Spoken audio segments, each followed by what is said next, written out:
Support the Black College Sports Network so we can continue to provide you coverage. Go to myjbn.com/support and be a part of the Black College Sports.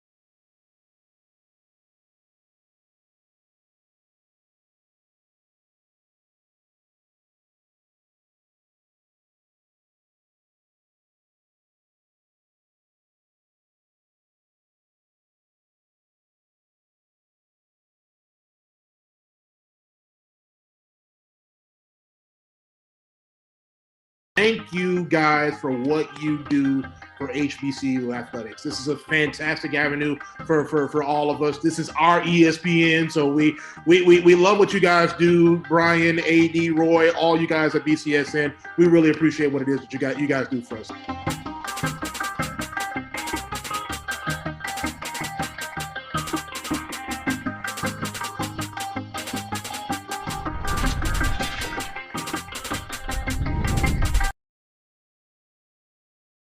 But my beats, they are hard.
Welcome back to the BCSN SportsWrap. Brian Fulford and AD Drew here. Joining us right now for this segment, Harold Michael Harvey, a distinguished writer, and I'm going to read the bio here because Michael has some great credentials, and my God, I don't want to screw this up. So I'm just going to read right from the website here, haroldmichaelharvey.com, an award-winning journalist, former lawyer, political pundit, novelist, essayist, publisher, also the creator, I guess the founder of Cascade Publishing House, and it's a pleasure. Also a writer, a baseball writer that does some great work with blackcollegenines.com, and that is how our paths intersected at the past weekends. I guess it'd be now a couple weekends ago at the Black College World Series in where were we? I forgot. In Alabama, right? Montgomery. Yeah, I I don't know why Huntsville was on the mind, but Montgomery. So, Michael, thanks for coming in and joining us on the Sports Wrap. And Brian, hold up before we didn't bring him in. You forgot the most important thing about Michael Harvey. Uh-oh. See? Tuskegee graduate. Well, I say that for you. I figured you and your Tuskegee, I figured you would bring that connection in on your own in due time. See, I left that nugget for you, but since you wanted to throw it out there. How you doing, Michael? Thanks for joining us. I'm doing great this evening. How you guys doing today? Man, it's a pleasure. It's a pleasure. So yeah, we again, for those of who are joining us, our paths intersected through baseball and through blackcollegenines.com. And so why don't you kind of just tell us a little bit about how long you've been working with blackcollegenines.com, but more importantly, how long have you been writing about HBCU baseball among all the other things that you do? Well, I think I probably started with Black College 9 right about 2010, 2011. I started writing some feature pieces for them. Probably the beginning of the last decade will probably be my inception in terms of writing about sports. I've done some political writing in the past. In fact, I wrote a novel, but then too, even in the novel, I wrote this whodunit. There's a great baseball piece in the novel. In fact, my protagonist talks about what is good writing, and the illustration that the protagonist gives is the 3 home run essay of Reggie Jackson in the 1977 World Series. 3 pitches, 3 swings of the bat, the game's decided. And so the protagonist, who's a newspaper journalist, says that good writing is just that, is that you want to get to the point and you want to solve the riddle of whatever the commentary is about. You want to get right to the point, just like Reggie Jackson did. One swing, the ball's out of the ballpark, the game's over. He did that 3 times in a row. And he actually did it 4 times in a row, because the first game of the following season, very first pitch at his first at bat, he hits another home run. So what do you think it is about writers in baseball? I feel like there's this intrinsic relationship between writers in the game of baseball, unlike any other sport. I mean, I don't hear too many great writers or novelists having this great a love affair with like basketball or hockey, or but there's something about baseball. What is it? What's that connection? Have you been able to figure it out? I think it may have to do, baseball. We also, I guess everybody in every sport says that their sport is like a game of life, but baseball truly is. And baseball is like a chess match. You put 9 guys on the field, and their movement depends upon a myriad of things. And so there's a lot of thought that goes through the mind of a baseball player. So I think that writers get a chance to, they're living life, and you can see life played out in the various scenarios on a baseball field. The guy, you have a speedy guy on first base, everybody knows the pitcher is going to go over to first base to try to pick him off or to keep him close. And it's just a matter of time before that guy dashes to second base. You just know it's going to happen. And so, it's interesting to watch the cat and mouse game go back and forth between the pitcher and the runner. And then finally, the pitcher goes to home plate with the pitch, and the runner scoots down to second base. And then the drama is, can the catcher catch it, throw him out? So it's just to me, it's a game of life. And so there's just a lot of neat things to write about. And in fact, I got to write about some of my thought on what good writing is by watching, and I call it a 3 home run essay. That's what Reggie did. He wrote a little essay. He says, you Dodgers, you all came to get it, and I'm going to bring it right to you, and we're going to end the series right here. And so, good writing, you want to really get to your point and punch it really hard. And I picked that up from watching the '77 World Series, watching Reggie Jackson dismantle 3 different Dodger pitchers on the first pitch thrown to him. So I kind of think that that's why Philip Roth wrote a good baseball book that I read way back in 1972. There are a number of novelists who have written good baseball books, or have used baseball as a theme in the overall major work. So I think it has to do with life, and baseball is good. It's a good chess match, trying to figure out the right move and who's going to be crowned the king at the end of the game. It's funny you mentioned the cat and mouse game.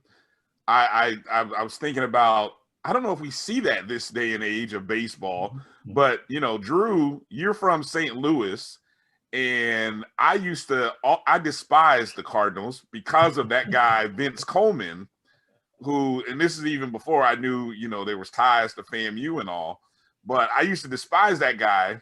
Because I was growing up a Mets fan. He would just run the Mets ragged. Poor Gary Carter trying to pick him off going from first to second. But Drew, you can relate to that a little bit, that cat and mouse game. And I don't know. Any thoughts on that, Drew, as you hear about that? No, it's so true. What you see, and you take me back to my childhood, going to Busch Stadium too, watching even before Vince Coleman, watching people like Lonnie Smith, and you say you're a Mets fan. We had Keith Hernandez first. I remember, yes. In St. Louis, Gary Templeton, who they thought was going to be the Hall of Fame shortstop in St. Louis before somebody named Osborne Smith came along. Ozzie Smith, as you guys like to call him, Willie McGee, just thinking about that. Growing up in St. Louis, you cannot help but be a baseball fan. Yeah, we had the Blues. Yeah, we had the football Cardinals, aka the Big Red. We even, and if you were into indoor soccer, we had a team called the Steamers that were good too. But everybody loved baseball. Everybody went out to the sandlots, played baseball, and you picked your favorite Cardinal, and that's what you were. And when I played baseball, I thought I was going to be the next Vince Coleman, because I ran those pitches crazy, bunting the ball, doing whatever I could to get on base, and trying to be like Vince Coleman and steal 2 bases on the same play, and just play Vince Coleman on video games. That was about it. When I knew what was that? One of those major league games on I almost said Atari. Yeah, Commodore 64. Right. Not in television. If you got the Cardinals, you were always stealing with Vince Coleman, and I would just frustrate the hell out of whoever you were playing because you couldn't catch him. But one of the things that was interesting, the players that we're talking about, they all look like us. They have the same skin complexion as us, as we're talking about the guys that we grew up with. You were just talking, guys that I remember watching and looking at baseball cards, because my father was a real big collector of cards, and that's really, does anybody even collect cards anymore? You know what? They're out there, but I don't know if people just collect. I don't know if people. Let me rephrase that. Do kids collect them like we did?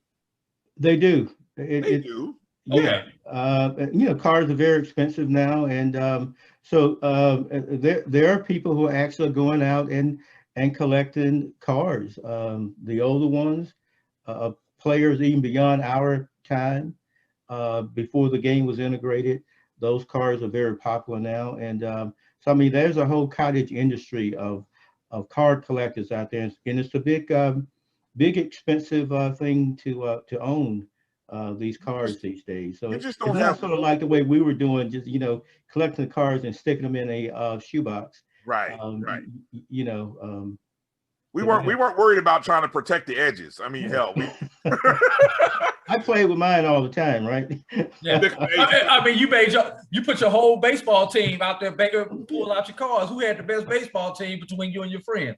And one of the greatest regrets that I have from my youth going into my late teens and adulthood is I probably had close to 1,000 baseball cards that I had collected. You know, the 25-cent pack of bubble gum come with 5 cards. You know, you spit the gum out in 5 minutes. You just wanted the 5 cards in the pack. And I gave my baseball card collection away. If I would have known now what I knew at about 14, 15 years old, boy, I kicked myself in the you-know-what every time I think about, you know, I had close to 1,000 baseball cards. Right. And some of them were from the 60s, 70s, and early 80s. Well, those were like those were historical records. I mean, that's how I learned about players. That was Google before Google. Thank you. It was Google before Google. Without you look on the back of the card and you had the stats. You know how many home runs Willie Mays had. The season, triples, doubles, his fielding percentage. But you know, talking about keeping your baseball cards. So I go off to college, and my baseball cards remain at home. When I start on my novel, the novel I told you, Paper Puzzle, it was a murder mystery.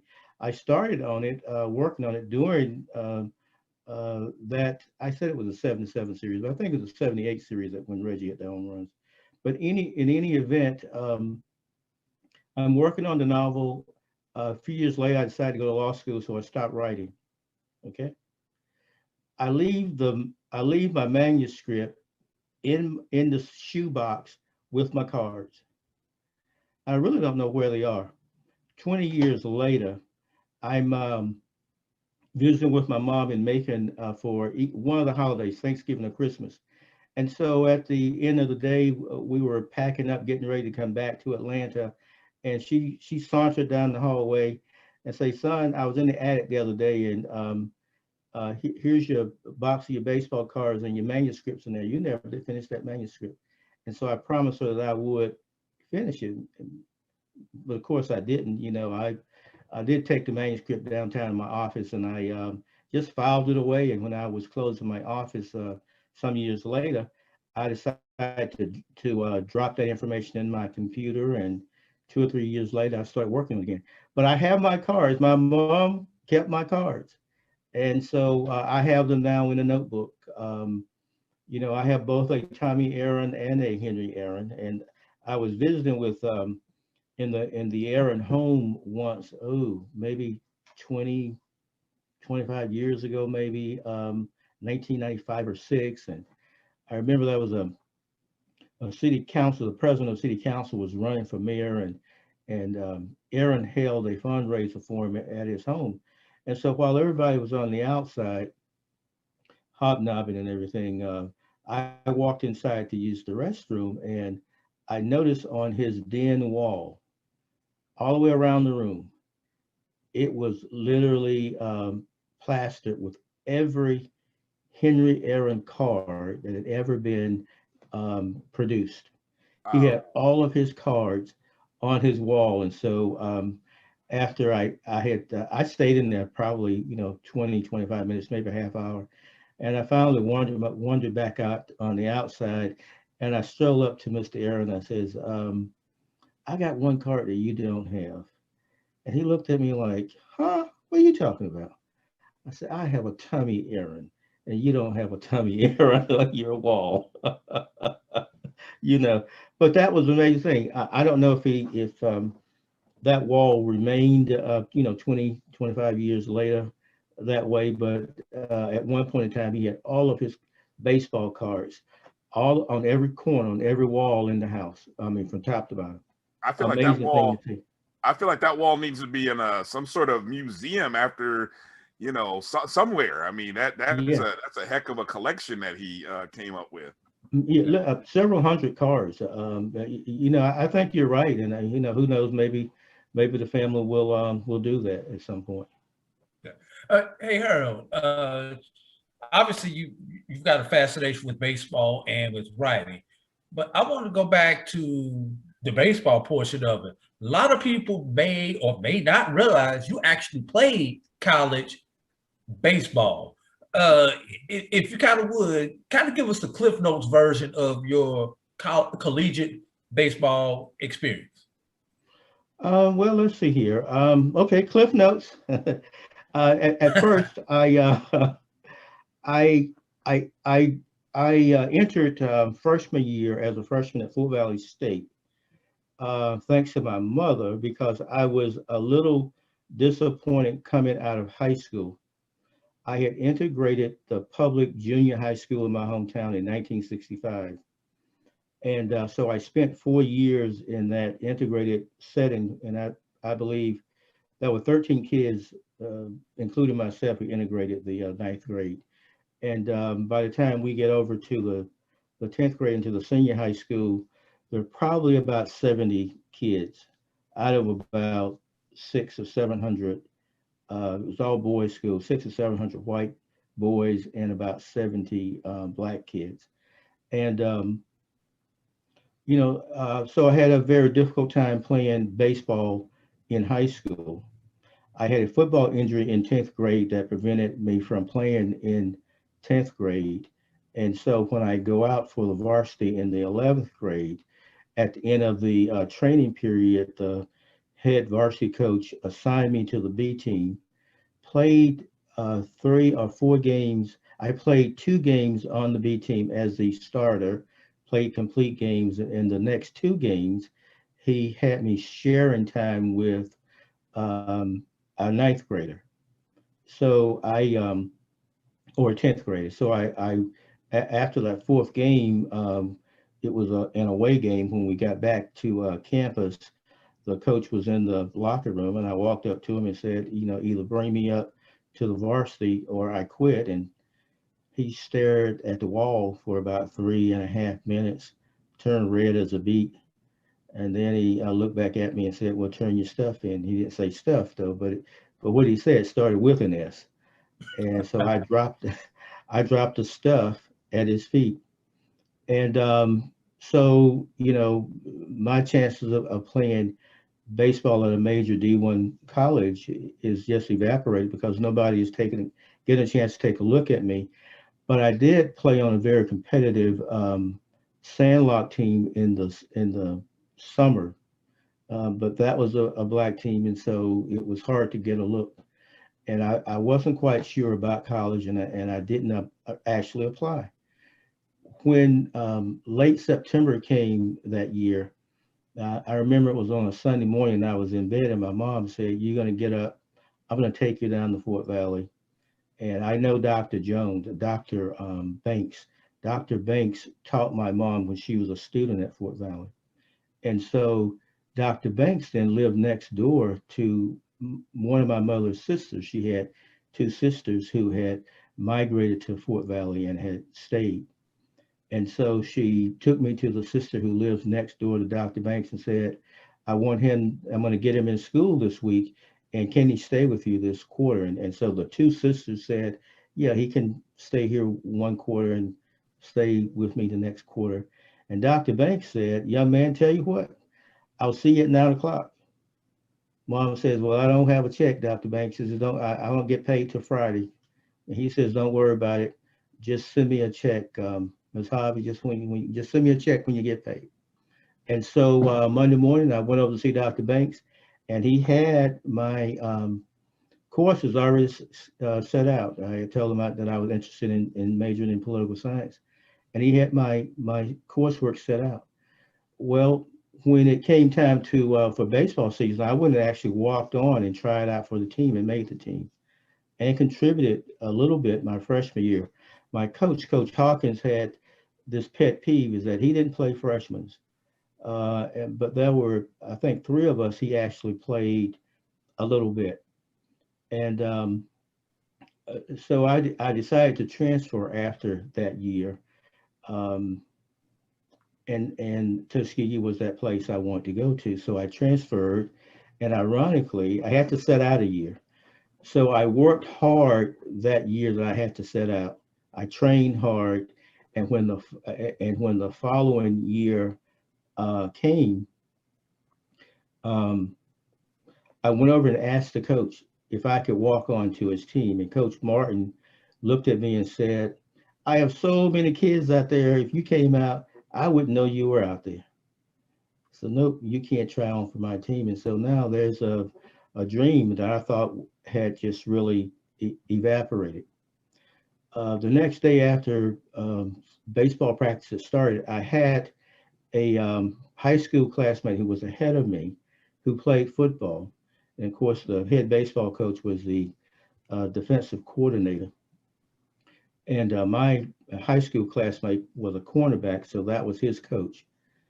He saw me in the student center on the afternoon when all the other guys were out over in the gym working out. He says, why are you not over there? And I told him the story, what the coach had told me. He says, you wait right here. I'll be right back. He walked over to Logan Hall, met with Coach Martin, came back and told me to get your stuff tomorrow and go out there. And so I went out there the very first day on the field. I ran into the fence out in left field. And I don't know if you remember, but back on Washington Field back in that day, the fence was a old barbed wire fence. Because what essentially they had done was back when James Washington, Booker's brother, laid the baseball field out in 1892, there was a barbed wire fence on that part of the property that separated it from the Gray Columns, which was at Antebellum Mansion leading into the Tuskegee campus. And so I ran into that fence, and I had a teammate who passed about 6 or 7 weeks ago, Lorenzo Ogden. He played first base. When he saw me crash into that fence to catch a ball, very first ball hit, I crashed the fence, catch the ball, and I get stuck in the barbed wire, and I'm sort of shaken up. I fall down. But before I could get myself up good, Lorenzo had run out to left field and picked me up. And I think both the athleticism and the fact that a veteran ball player said, this kid belongs on this team, I think that helped me to make that team. And so I contributed a great deal as a utility defensive specialist primarily for Tuskegee. Whenever the game was on the line is when Coach Martin would insert me in the game.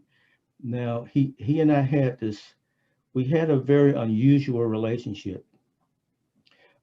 He was a football guy and really didn't know baseball, but the Tuskegee scheme was the assistant baseball coach becomes the assistant football coach becomes the head baseball coach. And so by default, he now has to coach a sport that he didn't play and wasn't that comfortable with. So first he wanted me to coach first base because he knew I knew the game. I wanted to be on the field. So I went out to first base for 2 or 3 innings in the first game we played. And after the third inning or so, I told him, I don't want to go back out there. I want to be on the field, but I don't want to be on the first base box. I want to be between the stripes playing. And he says, okay, fine. And then after that time, though, every time I would turn around, I would notice that he was standing behind me. Wherever I am in the dugout, whether we were at home or on the road, he always came and stood where I stood or behind me. And so I figured it out that what he was looking for was, set that defense for me. What should I do now? So I started barking out instructions or, Buckshaw to be over in the hole. And next thing I know, he's saying, Buckshaw. So we communicated like that and we had a successful team. And when the game was on the line, he would insert me in the game and I would do something. I would steal a base. I would bunt the ball and move the runner, bunt the ball and beat it out, steal the base. Somebody would drive me in and all of a sudden we go up. Or on the defensive end, somebody would hit a ball that nobody was probably going to run down and catch but me. And there I was in the game, inserted in the game at the right time. One thing about him, because of his football training, he knew how to substitute better than baseball managers know how to substitute. This guy had a feel for when he needed to put players with different skills into the game at the right time to do that particular thing. And so he's now deceased, but probably 30 years after I had played baseball for him, he was in Atlanta. My wife got a chance to meet him, and she never got a chance to see me play baseball. So she asked him, she says, Coach, well, what kind of player was he? And he says he was the most complete player I ever coached. He said, I sent 9 kids to the major leagues, but Harvey was my most complete ball player. He just had a weak bat. Now, probably the best game I ever played would have been in the SIC All-Star game. There's only been one All-Star game in the history of the SIC. In fact, up until 2 weeks ago, there had never been a postseason HBCU Black College baseball game. Okay, so the Black College World Series that you guys participated in a couple of weeks ago, that in the history of Black College baseball, that was the second postseason event held exclusively for HBCUs. The first being the Conference All-Star game between the SIC All-Star game. Tuskegee won the conference that year, so the All-Stars played us. And sitting in the dugout for the Conference All-Stars was a future Hall of Famer named Andre Dawson, who had played at FAMU, a tremendous college hitter.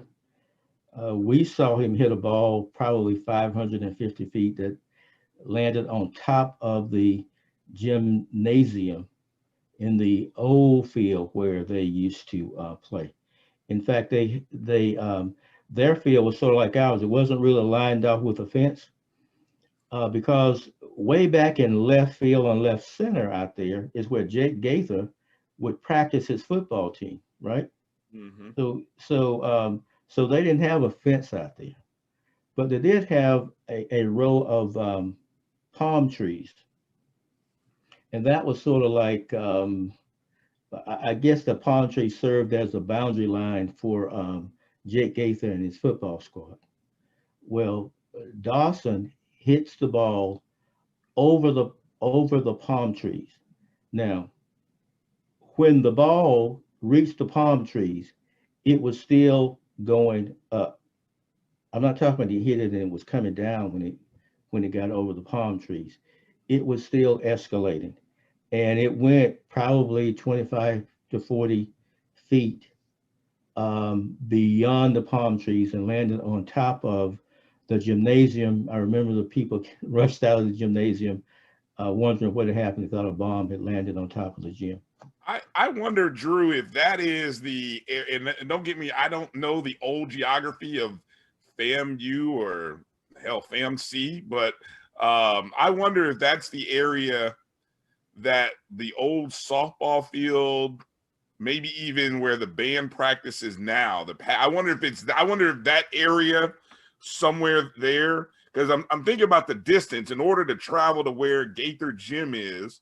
No, it's not the current Gaither Gym. You don't think it's what year is this, Mr. Harvey? What year? What year is it? 73. I don't know, Drew. I don't think. Do you know where the cafeterium is? Yes. It's not that far from the cafeterium because I remember having to walk up an incline. But I had my son to take me back. My son was a sports reporter for the Orlando Sentinel some years ago, and he was assigned to cover Florida State. Right. And so he lived in Tallahassee. Right. And so one day visiting him, I says, I want to go to the family. I want to get a picture of how gigantic that ball was. And so, of course, the first thing we did, we went to the park where they play now, right? Right. And I said, no, this doesn't feel right. I hadn't been here before. This is all new to me. And so a year later or later that year, I went back again. I said, take it back over to FAM. I want to see if we can't find that park. I said, maybe they don't, because they don't play there anymore. I said, but if I'm on that, I would feel it. If I got near it, I know that's it. I think that's the current intramural field, Brian. It is. They were doing something like that. Okay. They were doing that. In fact, yes, that was some intramural. Well, I sports don't think that it's they intramural played. field anymore, but it was during our day when we were on campus. It was Which is intramural field. the old intramural field is where they built the new arena. Yes, the current basketball arena. The current arena. But during our day, that was the intramural football field. Right. And the gym is across the street. And the gym, yeah, that considered. All I know is they told, when you get to FAMU, you hear about how fast Bob Hayes was, and the ball Andre Dawson hit that still hadn't came down. And it sounds like you're describing the ball Andre Dawson hit that still hadn't came down. That was it. I saw it. I was there. It happened. That's a true story. I saw it with my own eyes.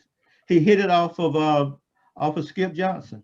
Holy cow. Okay, hold on. This is something that you just said there, Michael. It's never too early to plant the seed, to share the tradition, and instill a sense of pride in your HBCU with your little ones. HBCU Pride and Joy Children's Boutique helps you share your school spirit with a wide selection of adorable kids apparel and accessories officially licensed from your favorite HBCU. Visit hbcupridejoy.com and follow us on all social media at HBCU Pride Joy on Facebook and Twitter. There's a shot. It might be. It could be. Right field. Grand slam. What a shot. That's how you get hot, young fella. Thank you guys for what you do for HBCU athletics. This is a fantastic avenue for all of us. This is our ESPN, so we love what you guys do, and all you guys at BCSN. We really appreciate what it is that you guys do for us. Majesty is a premium health and wellness tea line focused on bringing delicious yet healthy tea blends to the community. Filled with an abundance of vitamins and antioxidants, we work to blend teas with exotic spices and fruits to produce scrumptious and wholesome beverages. So check us out at mymajesties.com. That's MyMajesties.com. My Majesties, an Urban Passport member.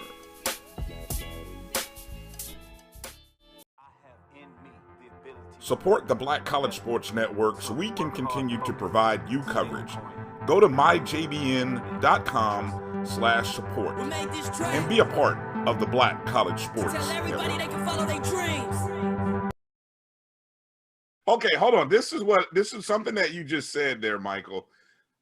Prior to that All-Star game, and then let me see, you said that was 73. So we're talking almost 50 years later, the Black College World Series happens.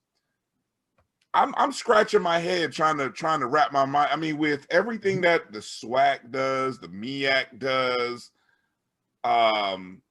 nobody created an all-star game with just players from. I mean, it seems like that concept would have carried over, or maybe somebody would have said, hey, we did this. Or maybe somebody in the 80s would have said, hey, we did this thing 10 years ago. Let's reduplicate that. Or we did this 20 years ago in the 90s. Somebody might have said, nobody? Okay, that's amazing to me. In the mid-1990s, I asked Coach Martin, I said, Coach, why was there never another conference all-star game? He said, Harvey, I tell you, the other coaches and the commissioner fought me so hard about that one that I didn't want to fool with it anymore. Wow. And of course, back in that day, you had to earn an NCAA bid, mm-hmm. and we won two. I played in two NCAA regional playoffs during my college days. So you didn't get an automatic bid. So although we were the conference champions, Coach realized we needed another game to showcase us so he could make the argument to the NCAA that we deserved to be in the regional finals. Mm-hmm.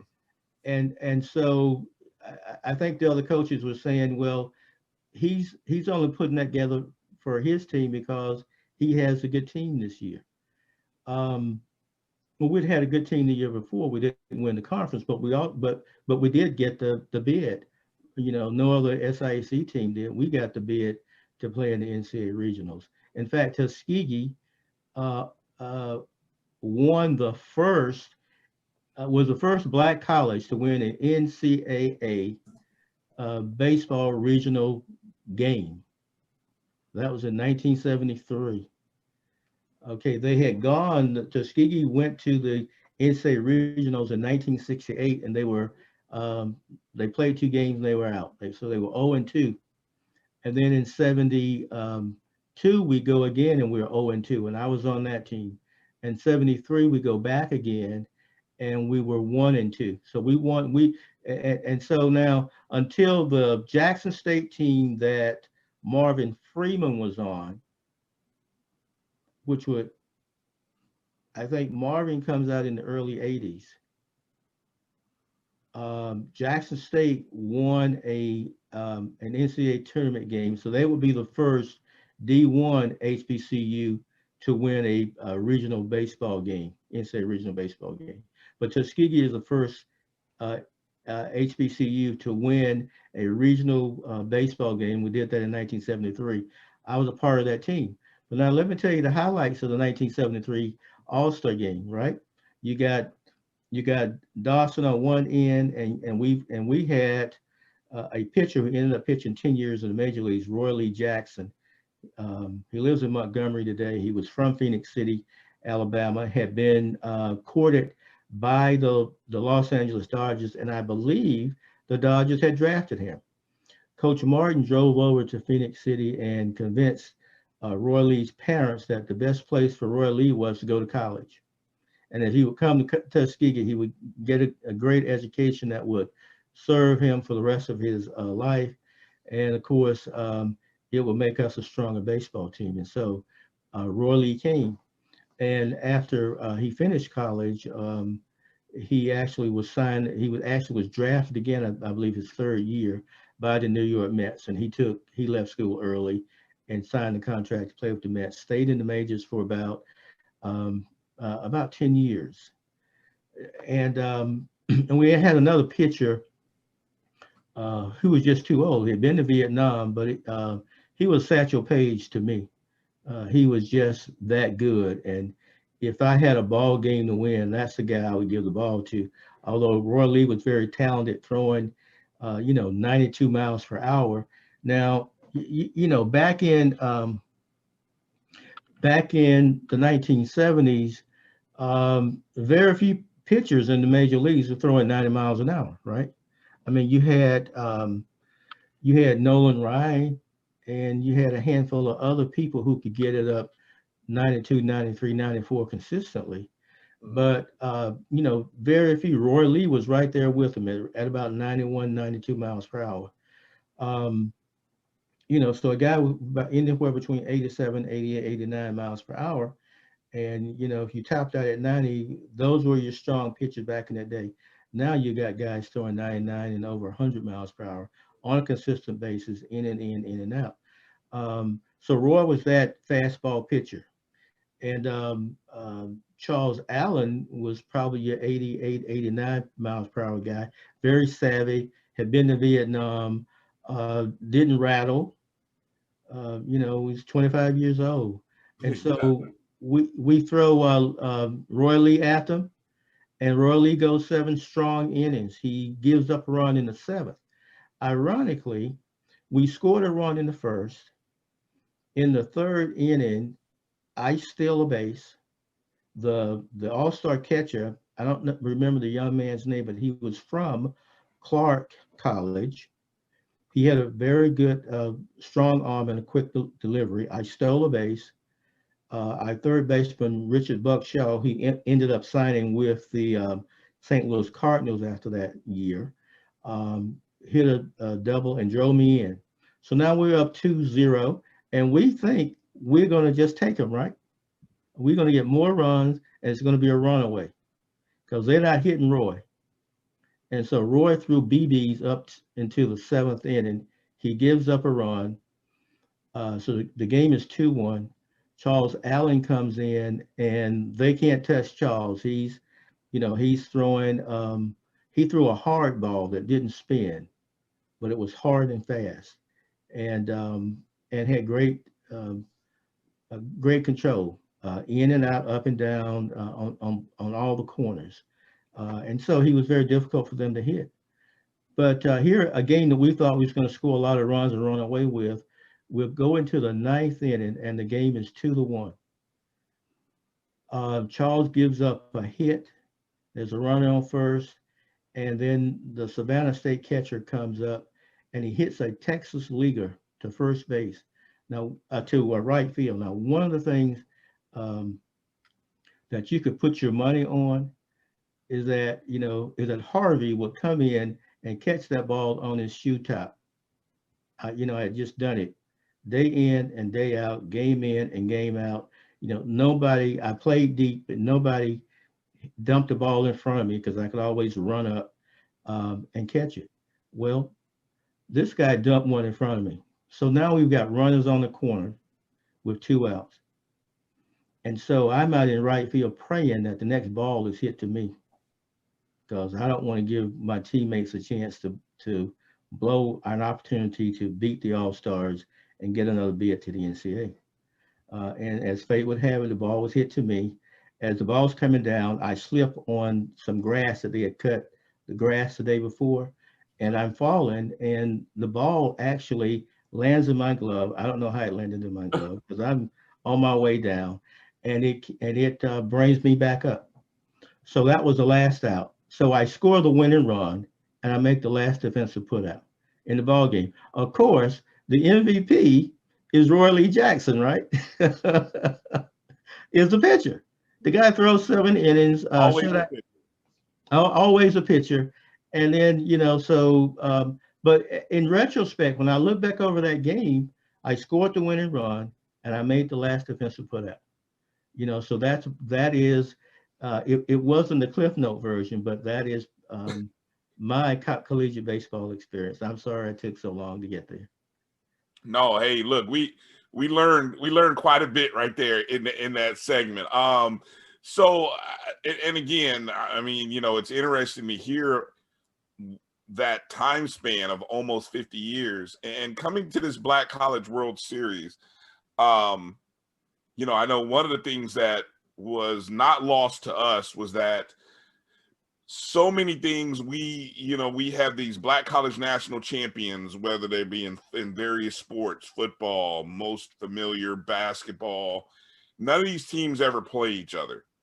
And so the nice thing about, and I call it cool, but I think it's just the nice thing about what was put together is that these teams actually was able to put it on the field. Now, look, we all know probably due to a pandemic that we're coming on the downside of, everybody that's a part of the Black College Nines polls couldn't be there. I mean, we know that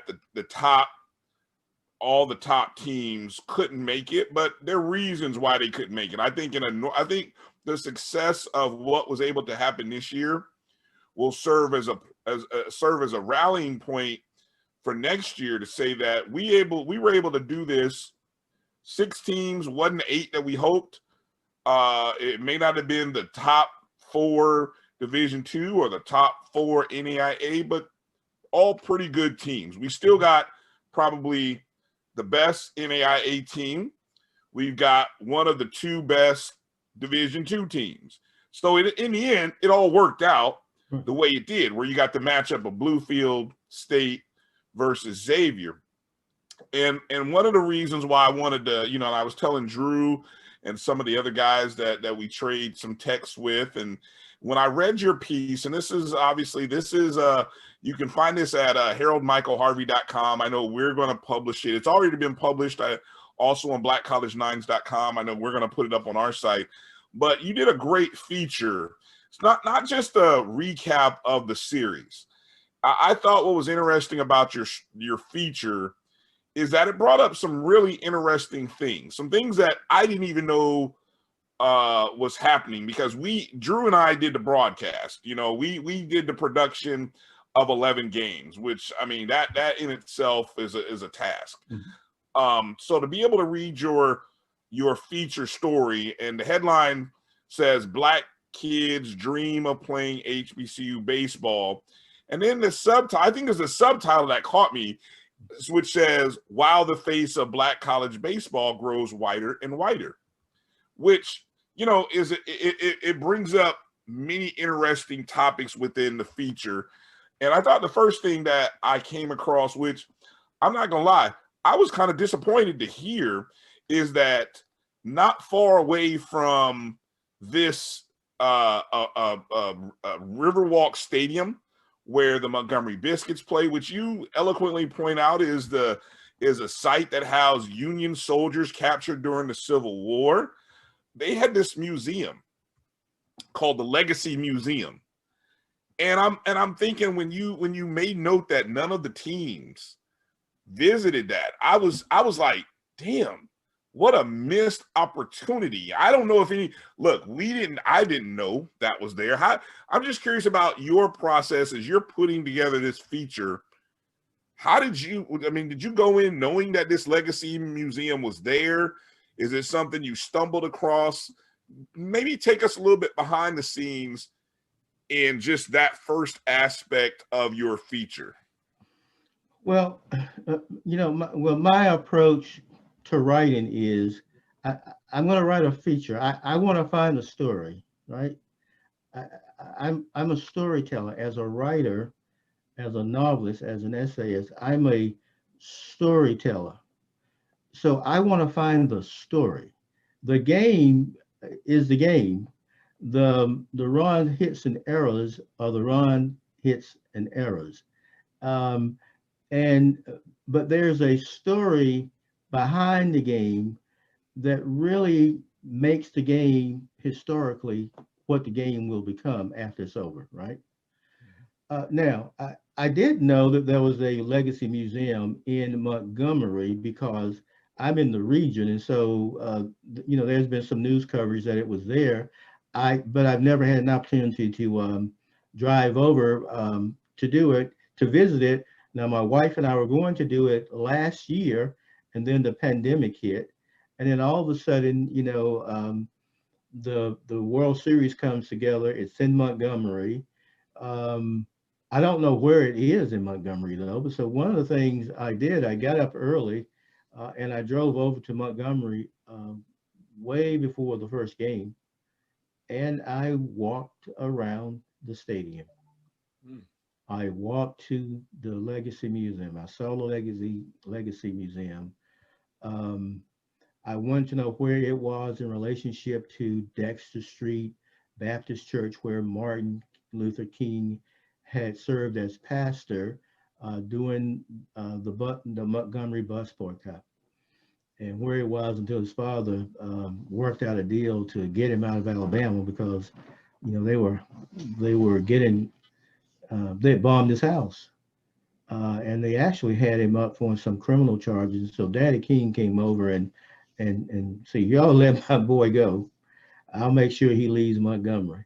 And so he called him home and brought him home and had him become his assistant or associate pastor at Ebenezer here in Atlanta. So I want to know where that was. I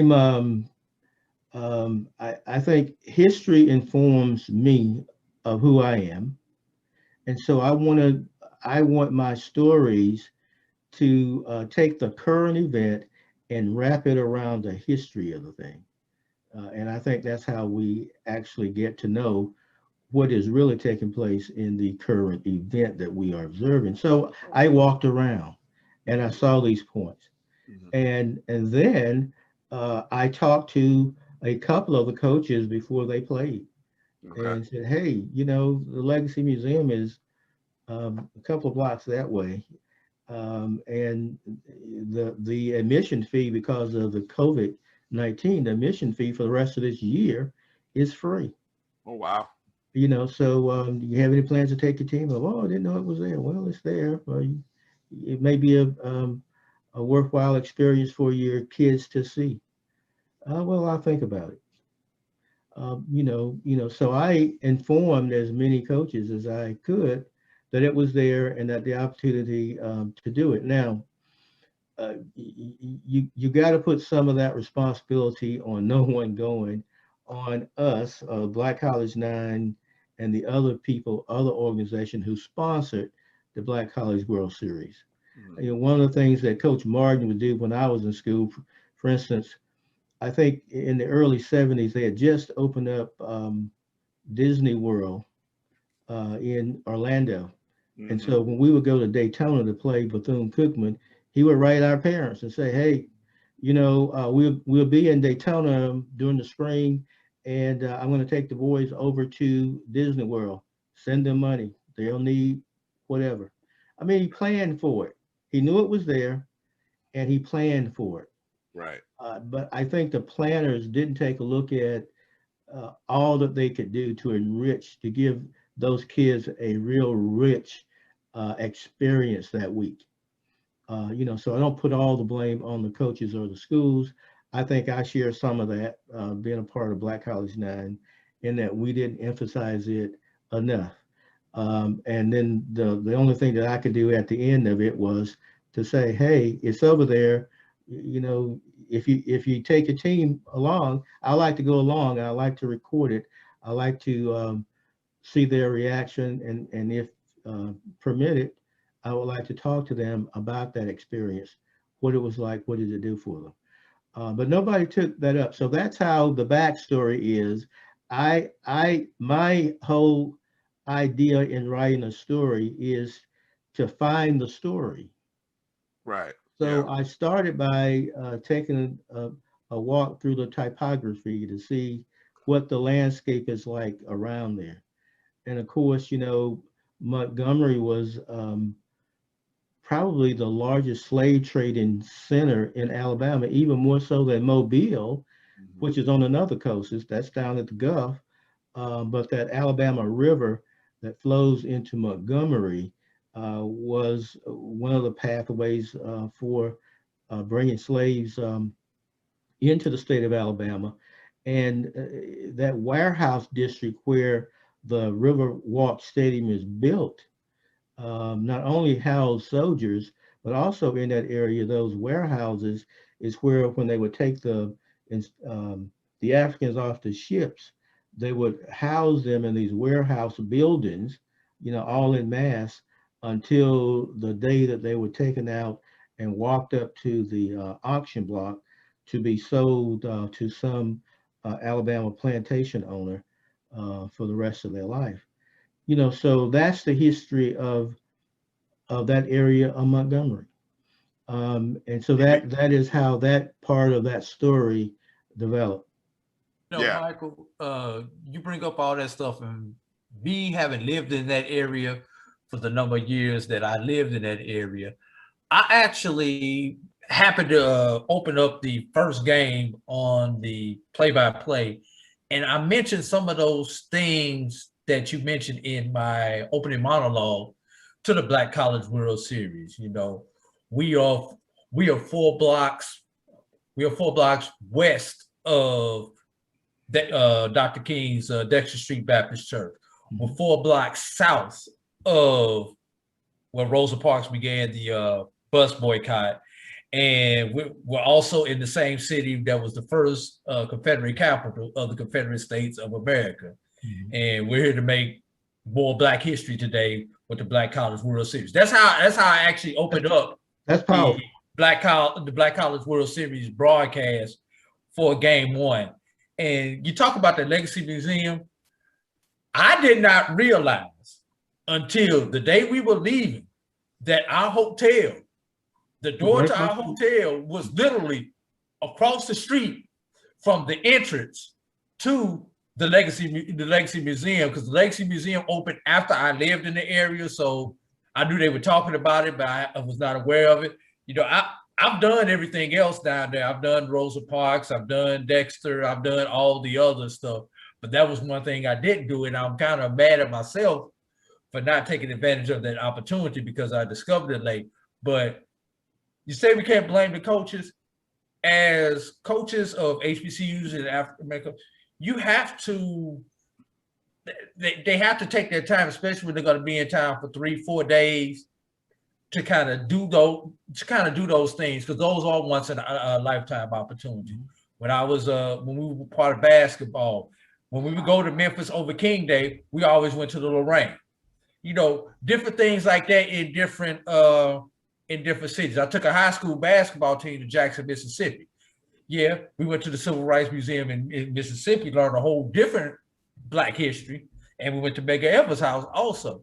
So it's important that, especially for HBCUs, that our coaches, and if the players have to push them to do it, they need to push them, and the athletic directors need to support it, need to take in some culture, because when it's all about the student athletes, it's part of their education. Yeah, I'm sorry, I'm off my soapbox now. No. You're hitting on a point, Drew, that I think really underscores what I felt a little embarrassed about after having read Michael's piece. And like I said, I did not get a chance to hear your opening for the broadcast because, you know, I was traveling to Montgomery at the time that you were doing that. And so, I mean, it's powerful to hear that you say you opened the broadcast like that. Props to you for doing that. But I feel like the fact that you've got the city of Montgomery there, you feel like you almost want to say we all failed the students. I think we did. Right. In that aspect, we did. Right. We as the broadcast team, the city of Montgomery, the event organizers, the coaches, everybody failed to bring that home to the student athletes. Even the parents who showed up to support their kids, I agree, should have been aware of that also. And it just goes to show, it just speaks to when. Now look, obviously planning goes into all of this, and so I understand as a coach, if it wasn't in your plans, because a lot of coaches are regimented in their schedule, you're just trying to get the guys up, you're trying to get them to point A to point B and deal with all these little things. But what's funny is we know for a fact that there were teams who spent time at a mall or other places in between games for whatever reason. And so hearing that's what makes it feel a little embarrassing, the fact that they could have been at one of these museums instead of at the mall. That was an opportunity that was missed. And like I said, I can't, I don't know. I feel like what do you say? I don't want to blame one person and we just all take the blame on it. We should, because we failed the opportunity that was there in front of us. We'll never get that back. And so we'll never get that back. But you know, back in the last decade of the last century, I was a youth baseball league coach, and annually the Atlanta RBI, back on the old system back then, would turn the Atlanta RBI team over to me for one weekend to go after I had finished coaching. They honored me to allow me to take the RBI team to Kansas City to play in the Buck O'Neil Wooden Bat Tournament. And first stop is the museum, is the Negro League Museum. I mean, we come into town, we take the kids to the museum, the coaches go to the coaches meeting. Yeah. You know, so you get it out of the way early, and then you done your cultural enrichment, and then you go and you focus on why you're there, to win this tournament, to win this World Series. But yeah, but I think you say we all take the blame. Now, you may ask this question, but maybe I'm getting ahead of myself. But when we think about HBCUs, our students, now the HBCU student is not the student that was an HVAC student in the 1970s when I was a student, or in the 1980s, Drew, when you were. And Brian, I don't know, you look so young, you could have been a student just 10 years ago. Oh wow! Well, thank you. Oh, we were students in the 90s. Bite Okay. your tongue, Drew. Bite your tongue, Drew. but there's a different student after the 1990s.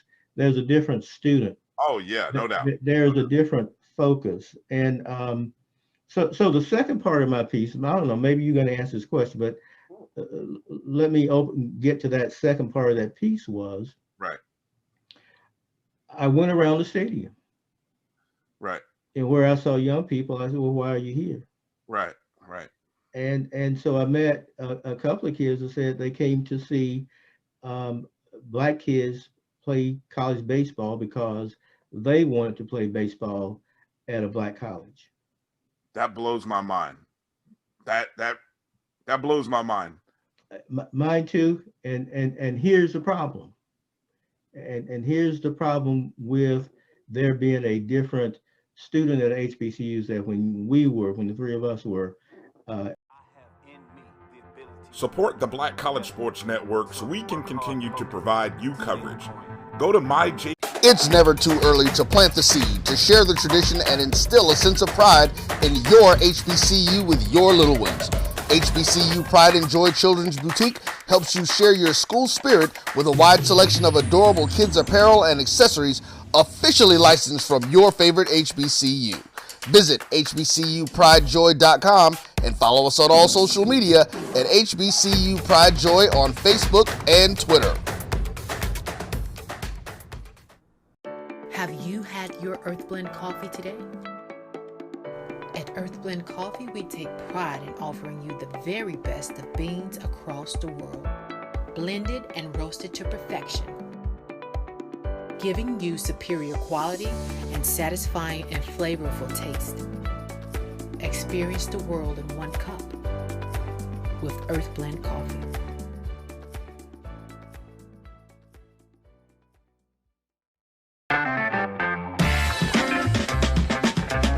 Your ad could be ran here. MyJBN.com/support. MyJBN.com/support for more information. Follow the Black College Sports Network on social media at MyBCSN1, the number 1, on Facebook, Instagram, and Twitter at MyBCSN1. With there being a different student at HBCUs that when the three of us were HBCU students. So in the 1990s and the first decade of the 20s and the first 5 years of the first decade of the 2010s and then up through probably 2015, Black kids shunned the HBCU. They wanted the predominantly white university experience. And so while they were away attending the white universities, white and Latino students had begun to fill those baseball roster spots on Black college teams. So probably starting after Blacks began to receive this backlash that the Black community received as a result of the country electing Barack Obama as president, Black kids began to focus their attention on Black colleges, going somewhere where they could be respected for who they were and not have to go through a bunch of changes trying to fit in where they really didn't fit in. But in the interim, that vacuum has been filled, particularly in baseball, by white student athletes and Latino student athletes.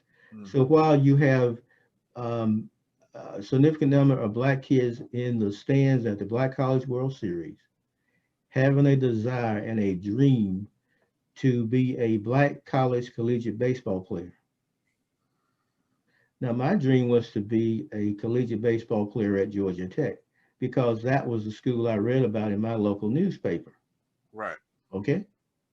Well, that's, and a couple of white kids from my high school, the Bonifay brothers, whose father was the general manager for the Macon Peaches, the Cincinnati Reds farm team that was in Macon, were my high school classmates. And they all went to Tech, and they all played baseball, and they all were good.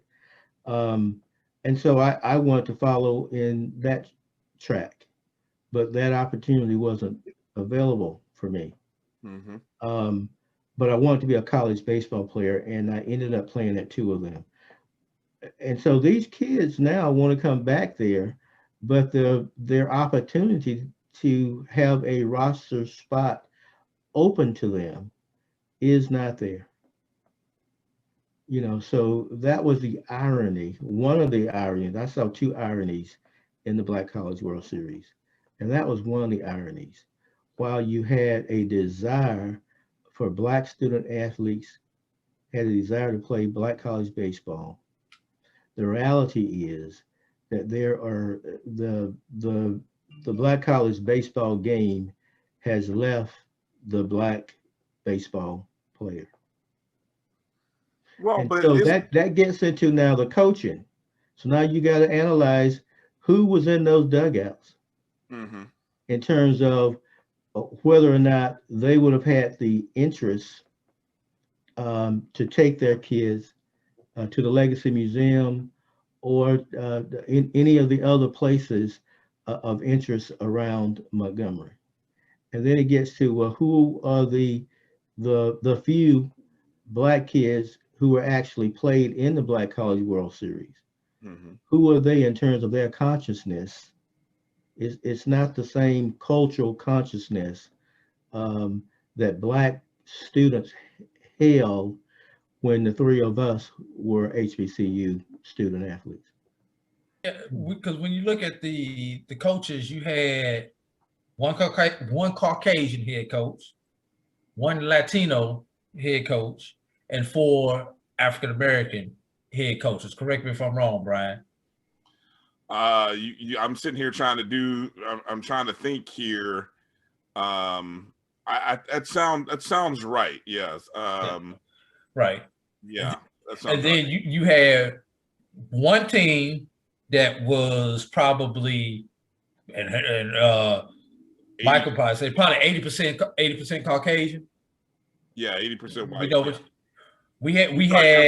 You're referring to Bluefield State. Well, I wasn't gonna call them out by name, but yeah. I mean, look. Let's not look. Come on, it is what it is. Because it is. I mean, Bluefield was probably 80% Caucasian. Yeah, they'll tell you that there's no shame in that because the 20%, the 20% look like us, but about half of those were not African Americans. They were Caribbean. Well, now it's just brown. It's brown. It's brown. Yeah, kids of color. I mean, now. Yeah, they were kids of color, but actually African American. Of those, the remaining 20%, probably maybe half of those were African American. If you know where I'm going. I think you're right. You take Florida Memorial, who majority of their roster was Latino. Right. Reflecting their head coach, who's a Latino also. That area is also yeah. I mean, the area is big to Latinos, Cuban, Dominicans, just that part of Florida. I think HBCU baseball has gotten very diverse. I think Xavier may have been probably the most African American roster at that World Series. Are you shaking your head? I don't think so. No. Okay. Most of those kids were Latino. They were Latino. They were brown. Yeah. Most of them were. So I mean, just he had a roster of 35 players, but most of them were from Latinos from the islands. Now, and I don't have any problem with any. I love baseball players. I don't care who they are. Growing up, Mickey Mantle was my favorite baseball player. Now, some may say Willie Mays may have been yours, but Mickey Mantle, a white ball player, was my favorite baseball player. So I don't have any problem with baseball players of any hue. I love them all. But then when you get down to HBCUs, I'm just saying that the flavor has changed. Now, Brian, you use the term diversity, that HBCU baseball now has a more diverse student athletes on the squads. I have a friend who looks at it this way, and he says that in D1 football and basketball, the black kids have gone in and taken primarily all of the roster spots in football, all of the roster spots in basketball. Yeah. They still don't lie us at the D1s to have more than 3, maybe 4 Black Americans in baseball. And so he said it's just poetic justice that in your HBCUs, the Latin players and the white players have migrated there. And see, and I believe that it is because our kids took their eyes off the prize, and they thought the prize was greener at the PWIs when it wasn't. And so in that vacuum, people got smart, looked at the laws and said, whoa, wait a minute, we can get majority federal dollars here, so I can offer scholarship to this brown player that I can't offer to the black kid who lives across the street from the college. Or I can offer a scholarship to this white player that I can't offer to the guy around the corner, black guy around the corner. And you have to think about it from a university point of view. They have to offer some type of diversity also. So getting those white students in, and the easiest way to get those white students in is to open up a roster spot on your baseball team or some of those other sports, because you want to have well-rounded students. And I'm just playing point counterpoint with you.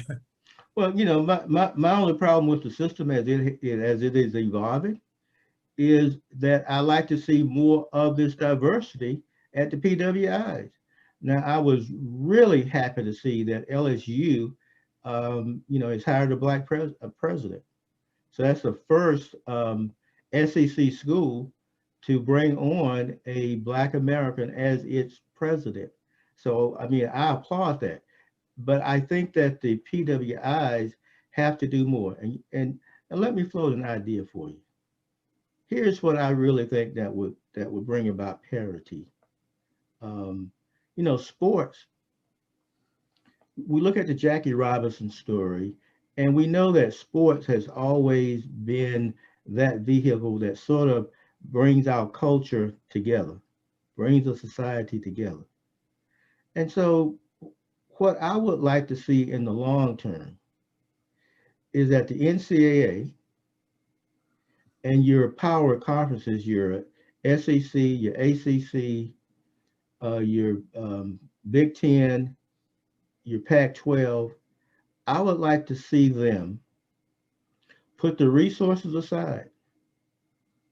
Number one, invite Jackson State or Grambling or Alcorn or North Carolina A&T or Tennessee State or Howard or Tuskegee or FAMU to play in the ACC or the SEC or the Big Ten or the Pac-12, and then set aside the financial resources to bring those schools up to par before they start competing in that level. They have to put the money out there in terms of facilities, in terms of scholarships, and now and the justification for it is this. So what has the discrimination done to our HBCUs? What you've done is Howard can't get, or Grambling or Jackson State don't get any of this big football revenue that is passed between Georgia, Alabama, Tulane, Mississippi, Ole Miss, you name it, Georgia Tech, Clemson, Duke, Notre Dame. They don't get any of this money. And those schools have been getting rich and richer and richer for year after year after year. And none of that money is being filtered down to your HBCUs. So basically, you got a system where an HBCU would never be able to compete on that level. Now, before integration, if they had played us, they were afraid to play us, but had they played us before integration, when the bigger, stronger, quicker, faster athletes in football, basketball, and baseball and tennis were still at your HBCUs, you know, they could not have competed with us. But that didn't happen. And so where we've gone on today is we've escalated this thing where the rich are getting richer and your smaller HBCUs are not getting any of that money. And it's time for the NCAA to really look at, address this problem. Pick 2 or 3 HBCUs and say, okay, these are our projects. Grambling, you go to the Southwest Conference. Tuskegee, you're compatible to the schools over in the ACC, or FAMU, you're in ACC, or whatever. Howard, we think you're a good candidate for the Big Ten, and put the money behind them. So then those schools then will begin to get the television revenue.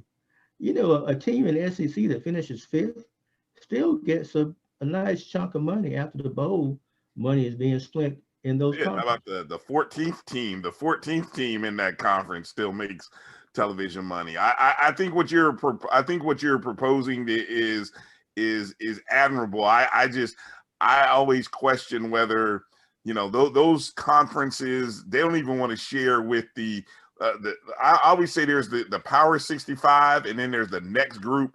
They don't even want to share with the second tier FBS schools. So I think it's I think it's Brian, hard. Yeah. I see where you're coming from, but you know, for years they didn't want Black people to play professional baseball. But one day, one general manager or one owner, Branch Rickey, had the nerve to scout out a player or scout out several players and make a decision and call the guy in and said, I want you to play baseball for my team. Right. I mean, you know, so I get it. It has never happened, but that doesn't mean that it will not happen. And if we don't talk about it, we in the media. Oh no, I get you. In the Black media, we don't talk about it. It won't be talked about because ESPN is not going to care it until we resonate so strongly that they have to start talking about it on a national platform like that. Let's do this, Michael. Let's start to wrap up, and obviously with Bluefield State winning the Black College World Series, I thought, you know, you mentioned of all the ironies. I mean, there's probably your last interesting irony of the whole experience. But you know, all props to them. Drew, was it you who retweeted their coach, Drew? What was the head coach? Bailey. Huh? Drew Bailey was the coach. Yeah, I saw him recently. He tweeted something. Do you recall what you retweeted? Oh, I think it was today. If you keep talking, I'll see if I can find a tweet. He basically, and obviously, you know, we didn't bring it up. It didn't come up in the course of our conversations with him, but I think he retweeted something to the effect of what is it like to coach at a white guy at a Black school or something. White guy at HBCU or something of that nature. And, you know, one of the things that I kind of found interesting about their history is their designation as a HBCU only is basically because of when that school was founded, which was prior to 1964. But all of that aside, with all of the things that are happening at Bluefield State, with the increase in athletic programs and the increase in enrollment that'll come from it, I want to kind of wrap up by just kind of talking about the future of this tournament when we do get next year a full 8 teams, and then even what's coming this year, where you're going to have an HBCU World Series between the winner of the MEAC, the winner of the SWAC, and just kind of, you know, we're seeing a summer prospects tournament event being put together featuring, I believe the name of the organization is Minority Prospects, where they're featuring only, I believe it's only African American or only players of color. I don't know exactly. Minorities. Yeah, whatever you would qualify minorities as. Only them. So what just as you can kind of wrap it up in a nice little bow, what do you foresee the future? Hold on, before what was that tweet, Drew, before you give your answer, Michael? This came out he tweeted this yesterday. Was asked today what it's like being a white male at an HBCU. I love people. People are people. I want to further diversify the game of baseball, and I love where I coach. I am proud to work at an HBCU. And that was from @Coach Bailey 45, Coach Drew Bailey of Bluefield State. And that tweet went out on yesterday. Yeah, so Michael, I'll bring it back to you. Bluefield State, they win. What do you see the future of HBCU postseason classics like this being what we saw? I'll let you kind of wrap it up if you can in a couple minutes. Well, I don't really know. I mean, I think we're going to see more of what we saw this year. Because the fact remains, the face of Black college baseball is getting whiter and whiter. And so we will see the same thing.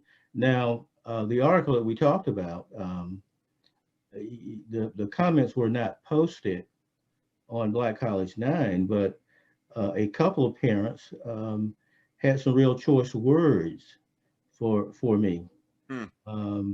One father actually cursed me. Oh, wow. And they didn't file. They didn't publish his comment. And then one mother, she didn't write a comment, but she wrote a message to the publisher telling me need to take it down, and that well, first she said it shouldn't have been published, and then she sent a second comment saying that the article should have been taken down, and she took offense.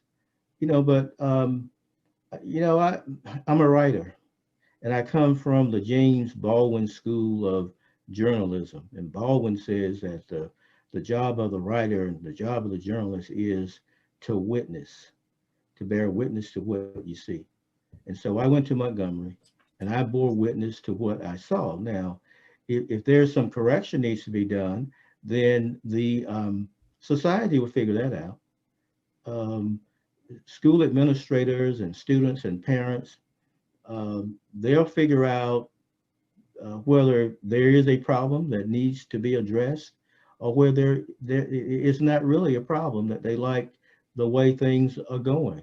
But I think that it was my role to point that out.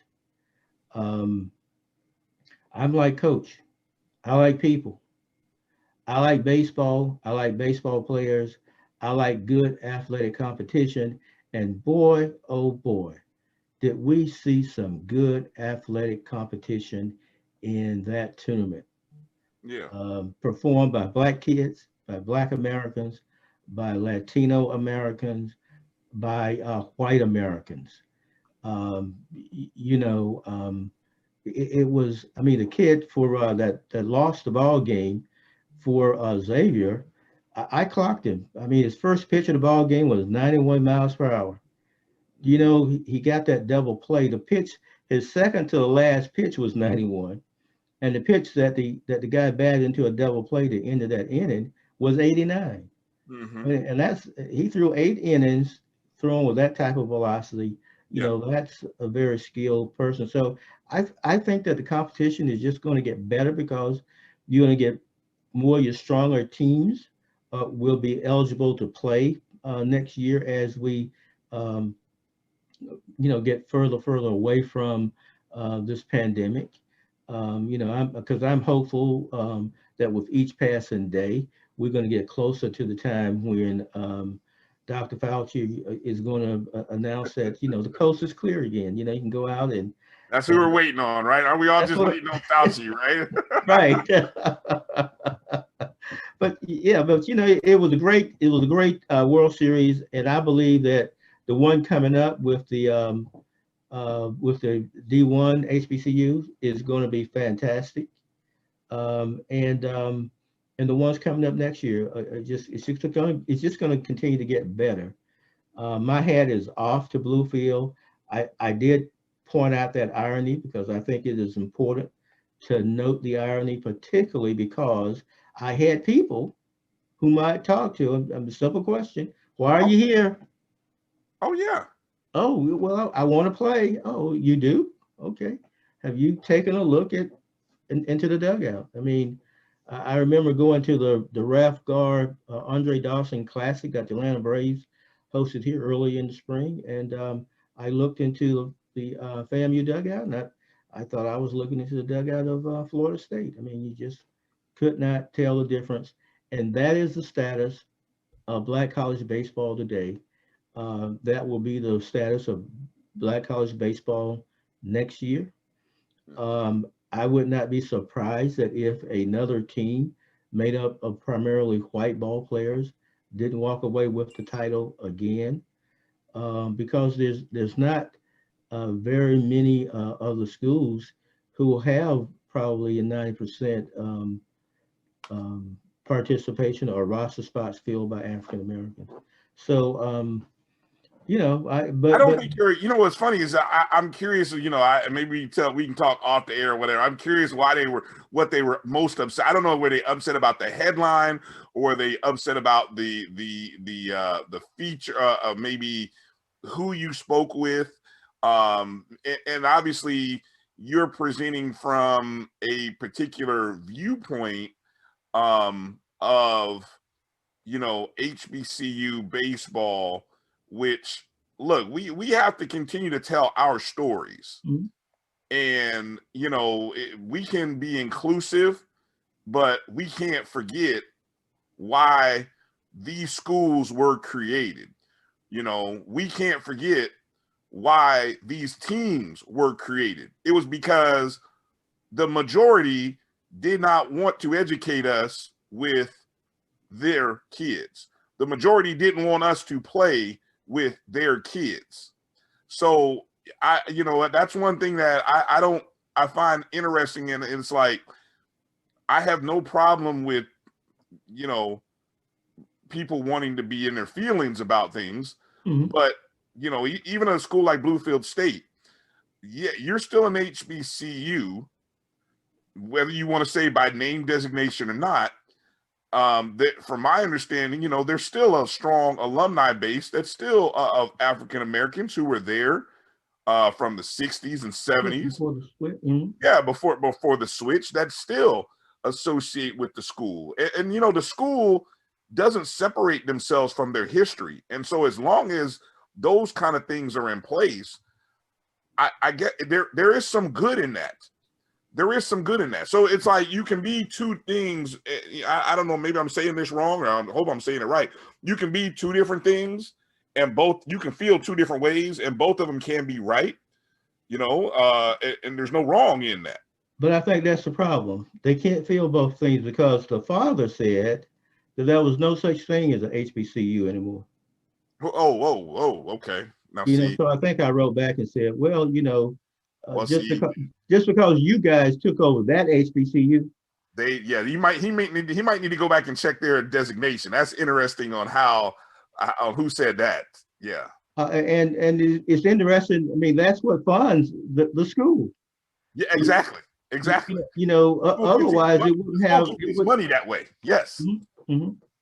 And of course the mother took exception with it having been pointed out that on one side of the stadium said white people and on the other side of the stadium said brown and black people. Well, that's just was the reality. And she thought that was when you think about that, if the team in the third base dugout was predominantly white, well, the white people go sit over there, but they support their team.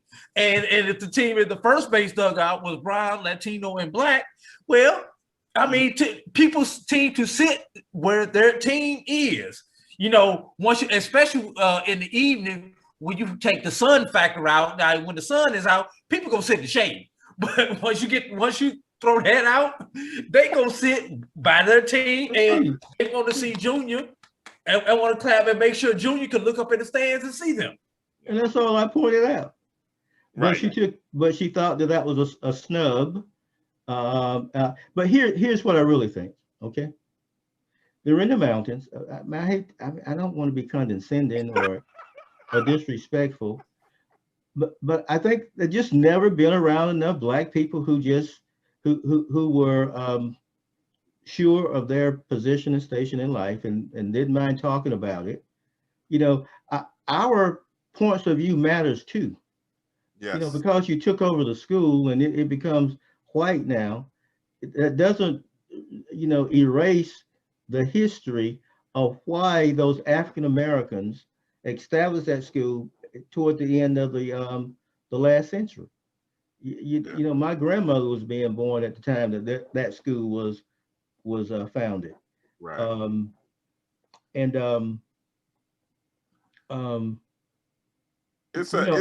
I think they've never had any pushback to their point of view. Right. Well, it's probably it's one of those situations where you don't encounter it. And I guess, it's one of those things that I love the fact that you covered it from the perspective that you did. It would have been great to have a second person there to cover it from the other perspective of saying, hey, how do you feel about your school being here as the Black College World Series champions and that you are a part of HBCU? What's that like? When you look at this environment and you look at the history of your school, it'd have been interesting to hear their thoughts. I know that, and I'm saying maybe that, that's for somebody else to write, because, you know what I'm saying? I love what you wrote and your angle but there's another story that somebody else could have written if they wanted to. Well, I tried to find a way to backdoor into asking the question. In fact, during that last championship game, I actually sat on that side. Yeah. I sat on that side for about 3 innings, and the only reason I moved, I don't know if you remember, but that at some point in the game, the Xavier coaching staff thought that a play had gone against them. Which they one? were all up in arms. Yeah. So I actually left and went over on the other side and told the coach, hey, look, man, you can come back and win this game. You should, you get thrown out, you just need to chill. I went over to calm him down. But otherwise, I was staying over there and I was trying to see if someone would strike up a conversation with me and that I could do what a journalist do and ask the question. But nobody talked to me. I'm a Black man. And they were mostly mothers, and nobody talked to me. Yeah. And so that's that. That's the reality. Strong words, Michael Harvey. Fascinating. We could go on maybe in future shows. It'll bring up some different conversations. Again, this is supposed to be a 20-minute interview. I am so sorry. No, well, like I said, it now just becomes its own thing. But I mean, it's good. I mean, a lot of stuff we don't get it. Look, we don't get a chance to talk a lot about HBCU baseball. We don't get to talk. I'm fascinated with history, and this is a unique perspective. I think if we are in this space as a network and as broadcasters, there's history that's being made all around us, and I think we have to be honest with ourselves, because there's a lot of fan bases that feel that way. I mean, trust me, there was you weren't the only one that recognized, and there was probably a lot of rooting interest for people who wanted Xavier to win. I'll be quite honest with you, and that had to do with nothing but, like you said, what the two dugouts look like. And that's old and throw this in. because the head coach of Xavier was a local kid. You know what? From that area. Right. You're right. I'm probably from locally, Drew. That is probably a bigger factor than the other thing. But from the out, I'm talking from people who may have tuned in to watch and didn't know that Coach Holloway coached at Selma and was from that area. They didn't know that. I mean, I don't think we did too many features spotlighting that, so they wouldn't have known that. All they know is they looked at one group, they looked at the other group, HBCU, huh? Okay, I'm rooting for the guys with the X on their hat. I'm just being real. That's how a lot of people were. And so, and the symbolism of the X on the hat, when you break it down that way. Look, do you know which two black colleges played the first black college baseball game? Oh, no. So you're going to ask a history question I have no clue on. Drew, do you know? No, I should know. You should say Tuskegee. Tuskegee's got to be one of them. No, it's not Tuskegee, but I do know baseball's the oldest sport at Tuskegee. I know that much. It is. More than Tuskegee. All right, Michael, final answer is? Atlanta University and Clark College. Who was the first one? Atlanta University and Clark College played a game in 1887. There is some suggestion that there may have been a game earlier in the 1880s. Some kind of mention of a ball game, but we're not quite sure if that was a baseball game. So as far as at this point, we can narrow it down as 1888, a game between Clark College and Atlanta University. And of course, those two schools in the mid-1990s merged to form Clark Atlanta University. How ironic. Wow. And the SEAC, the Southern Intercollegiate Athletic Conference, was founded as a baseball conference. We know it today as primarily as a football conference because football is very strong, particularly the brand that they play down at Tuskegee. It's very strong. And over the years, when Alabama State and FAMU and Bethune-Cookman were in the SEAC, but it was founded to schedule the baseball games between Tuskegee, South Carolina State, Clark, Morris Brown, Atlanta University. And there may have been one. Morehouse was the original member. Morehouse. Thank you.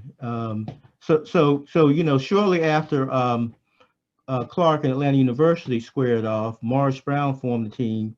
And in the early 1890s, they started playing. In 1892, Tuskegee started playing in South Carolina, and then Morehouse came along probably around about 1895 or 97.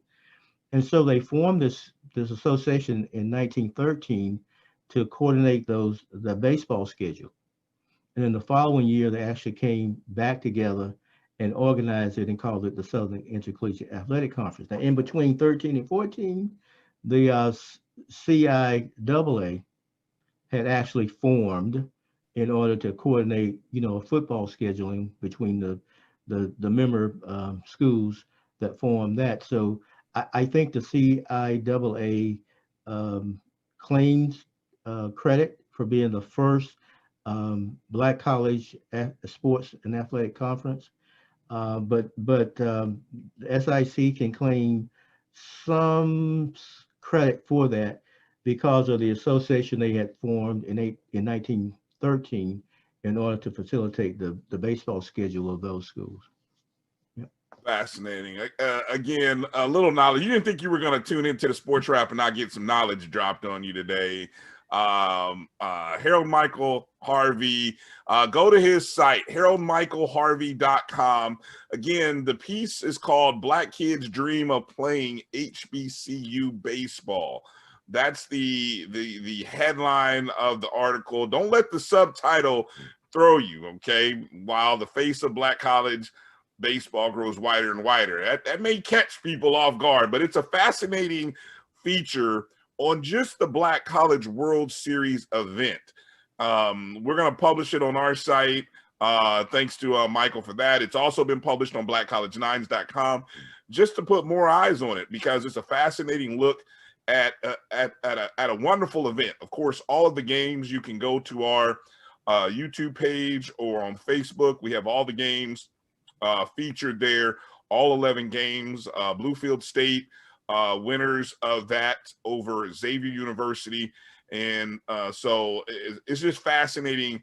Lots of interesting things. And, if you're not scared to think, I encourage you to listen, read it. And thank you for, staying in and tuning in with us on this episode. And Michael, appreciate you. I know, tell the people what's the best, other than the blog, HaroldMichaelHarvey.com, how else can they reach out to you? No, and don't be cussing at Michael either. You got words, you write them. Keep it PG, please.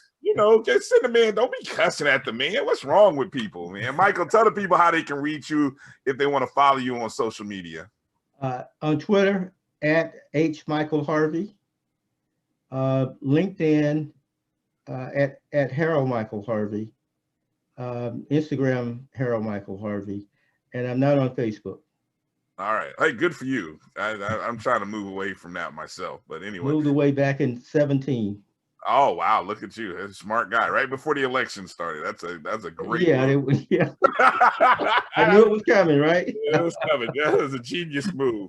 Again, HaroldMichaelHarvey.com. Black kids dream of playing HBCU baseball. Also check out his work at blackcollegenines.com. And that's it. So, hey, thanks for tuning in and watching, downloading. Make sure you share, subscribe, and like this episode, future episodes. More to come in the upcoming days, as we're going to be talking. We're going to get back into talking about some other stuff, spring football, NFL draft stuff. So make sure you tune into the Sports Wrap. For AD, I'm Brian. Thanks again, Michael Harvey. HaroldMichaelHarvey.com. Go check the article, read it. Let us know your thoughts at MyBCSN1, the number 1 on Twitter, Instagram, and Facebook. Thank you. Peace out. Take care. Bye. Thank you, guys. But my beats, they are hard.